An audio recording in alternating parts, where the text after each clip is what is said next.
Haleluya, salam kemenangan iman buat kita semua dimanapun kita berada. Jumpa kembali dengan saya di hari yang diberkati ini.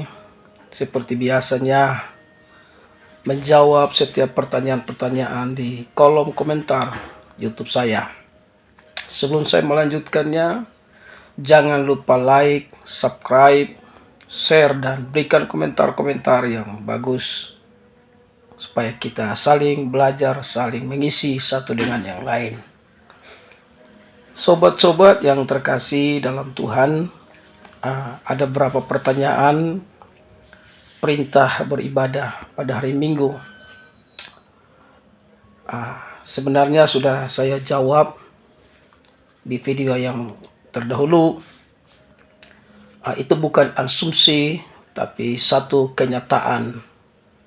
Beribadah pada hari Minggu karena Minggu pagi itu Yesus Kristus bangkit dari kematian, sehingga dasar orang Kristen beribadah pada hari Minggu karena Yesus Kristus bangkit.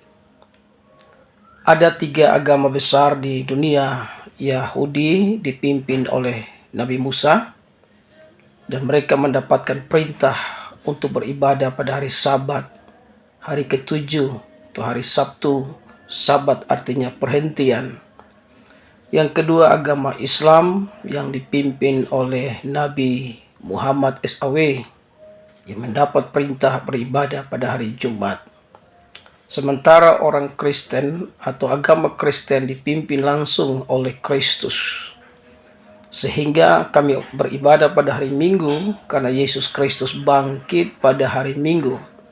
Bahkan juga di Yohanes 20 ayat 19, ketika Yesus sudah bangkit dan pada malam hari, ketika hari sudah malam pada hari pertama minggu itu, berkumpullah murid-murid Yesus di suatu tempat dengan pintu-pintu yang terkunci karena mereka takut kepada orang-orang Yahudi. Nah, jadi dari sinilah kita melihat bahwa dasar ibadahnya pada hari Minggu karena kebangkitan Yesus. Nah, di sini murid-murid mulai berkumpul karena ketakutan, tapi ketika Yesus datang menampakkan diri kepada mereka, mereka dipenuhi dengan sukacita. Jadi orang Kristen beribadah pada hari Minggu karena bersuka cita karena Yesus Kristus bangkit pada Minggu itu. Sehingga dari situ mulai terus ada pertemuan-pertemuan dalam ibadah setiap minggu. Kisah Para Rasul 20 ayat 7. Pada hari pertama dalam minggu itu, ketika kami berkumpul untuk memecah-mecahkan roti, Paulus berbicara dengan saudara-saudara di situ karena ia bermaksud untuk, jadi kita lihat di sini sudah ada mulai setiap minggu ada perkumpulan daripada murid-murid penuh dengan sukacita memuji dan menyembah Tuhan karena dia bangkit pada hari yang ketiga, atau pada hari Minggu, atau pada Ahad, hari pertama. 1 Korintus 16 ayat 2, pada hari pertama dan tiap-tiap minggu hendaklah kamu masing-masing sesuai dengan apa yang kamu peroleh menyisihkan sesuatu dan menyimpannya di rumah, supaya jangan pengumpulan itu baru diadakan kalau aku datang. Nah, disinilah kita melihat mulai adanya kantong-kantong persembahan dibuat karena setiap minggu itu ada pertemuan, ada ibadah untuk memuji dan menyembah Tuhan.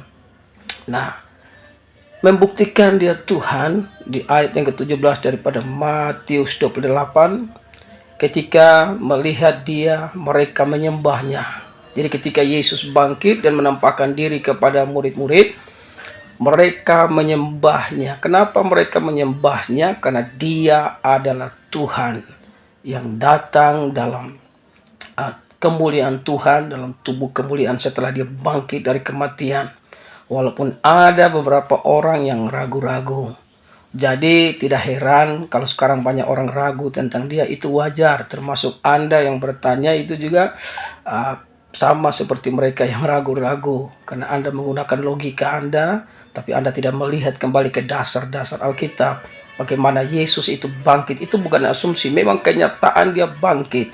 Sehingga orang Kristen penuh dengan sukacita, murid-murid penuh dengan sukacita dan mereka beribadah memuji Tuhan. Nah, sehingga ayat 18 bilang, Yesus mendekati mereka dan berkata, "Kepadaku telah diberikan segala kuasa di sorga dan di bumi. Tidak ada nabi yang berkuasa di sorga dan di bumi, termasuk Nabi Musa, Abraham, Ishak, dan Yakub, nabi-nabi besar siapapun. Tidak ada yang berkuasa di sorga dan di bumi selain Dia, Yesus Kristus." Karena 1 Yohanes 5 ayat 7 berkata, ada 3 berikan kesaksian di sorga, Bapa, Firman, dan Roh Kudus. Ketiganya adalah satu, dan Firman itu yang diberi nama Yesus, Dia adalah Tuhan yang berkuasa di sorga dan di bumi. Nah, karena itu pergilah jadikan semua bangsa muridku. Tuhan perintahkan kepada murid-muridnya, dan terus bertambah sampai hari ini. Kekristenan ada di mana-mana. Yang takut akan Tuhan, yang mau menjadi murid Tuhan, maka mereka dipakai Tuhan dengan cara Tuhan yang ajaib.